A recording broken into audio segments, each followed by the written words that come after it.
Alright, what's going on dudes, and welcome back to Minecraft, where today I wanted to showcase the GLSL Shaders mod. Now this isn't exactly a new mod, in fact it's been around for quite a while, and many of you may be familiar with it already. However, I'd been trying on and off to get this working for a while now, and it was just being really wonky, and I only figured out recently that it actually wasn't an issue with my installation, but rather with my graphics card drivers. So I updated to the latest version of Catalyst, and voila! Finally it worked. So if you've got an AMD card, make sure you do that beforehand if you plan on installing these. Now unfortunately Beta 1.5 was released just as I got all this stuff set up, and I didn't really feel like going back and redoing it all, so I'm still on 1.4, but likely an update for 1.5 will be out on the forums within the next couple of days after having posted this. So anyway, this mod basically provides a full-on overhaul to Minecraft's rendering system and can be used to implement a whole array of graphical effects ranging from practical and extremely nice looking to nice looking but very CPU intensive, all the way to completely useless and impractical, but kind of cool. So I've gone ahead and set up some demonstrations of a small selection of the effects that can be achieved, and off we go. So starting off, this is just default Minecraft. This can be used as sort of a control to reference if you want to see sort of a before and after once I apply an effect to see the difference between the two. So that being said, I'm now going to cut to something more interesting. So this is an extreme world curvature shader, and it's really weird and trippy when you first enable it. And if you can imagine, basically what it does is it puts you on top of like a ball that moves under you, and as you walk forward the ball follows you, and it sort of elevates the scenery around you as you go, and it's totally weird, kind of useless, but at the same time it's kind of a good example of what is possible using the shader mod. So kind of interesting, kind of impractical, kind of useless, kind of cool, kind of all of the above, and just really weird. But so yeah, that's our first example, and I think I'll move on to bump maps now.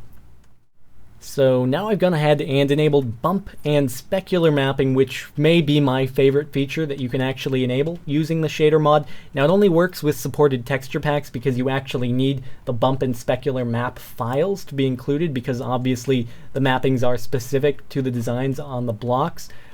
But it's pretty awesome. As you can see, all the blocks here have their own three-dimensional textures, and I think the gold block is the best example of this. When I move around, the lighting actually changes, so it's like dynamic reflections, which I think it's awesome. It's part of specular mapping, and needless to say, it requires sort of a high-end rig. It's really CPU and GPU intensive to run because the game actually has to render out every single block individually with this 3D texturing. But if you got a rig that can handle it, it's really cool looking if you want to try it out, and I hope you can get the full effect just from this video. There's also depth of field added as well. As you can see, the block I'm looking at right here is in focus, whereas everything behind it is blurred until I look up. But anyway, that's about it for bump mapping / specular mapping. I'll go ahead and show it to you with Misa's texture pack as well, so I'll cut to that really quickly. So here's just another example of bump mapping, this time with Misa's texture pack, which is a bit lower resolution than the last one. However, it's one of the most popular texture packs out there, and it still looks really nice. So I'll just walk around once more and give you sort of a feel for the three-dimensional effects on the various blocks as well.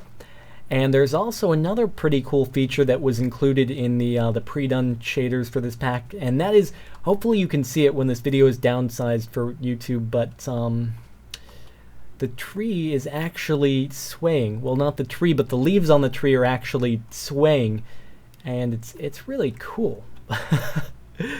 It's a very subtle effect, but it's very sort of realistic and lifelike, looking as if there was some sort of breeze. Anyway, I'm a big fan of that look. But yeah, I guess I'll move on to another effect now. Moving on once more, this is a really dramatic effect called Waving Wheat and Cartoon Shaders, and it's really kind of crazy looking. Quite cool, probably not really practical, but I really like the Waving Wheat, which is why I set up this field over here. You can see the wheat actually, well, it waves. As the title of the shader would imply. I don't know, I think it's a really cool effect. I like all these dynamic sort of movements and lighting effects, and I am a big sucker for it. So anyway, I think it's really cool, and you can see there's these black outlines, and it also comic bookifies blocks ever so slightly. That's the goal of it, but just something different for you. And now I'll move on to, I think the last effect I have lined up. So finally, this is the shader which adds something called bloom, which is sort of a hard effect to explain. Basically, it makes light kind of radiate. I don't know if that's a good definition of it, but I assure you, I've done no color correction. All of this sort of interesting coloration is taking place in the game, although it does sort of look as if I did some sort of crazy Call of Duty montage color correction or something. But it is all done in-game with the shader, and it's kind of interesting. And this is not nearly as CPU intensive as some of the other stuff, so most people can probably apply it without much of an issue. So I guess that's about it for my little shader lineup. Obviously, the thread on the forums is linked in the description. This is again using Misa's pack in this example as well, but I hope you've enjoyed watching. If you have, I'd really appreciate it if you wouldn't mind taking half a second to leave a rating. It's awesome, brings a warm feeling to my heart, but other than that, thank you very much for watching, and I'll see you guys all next time.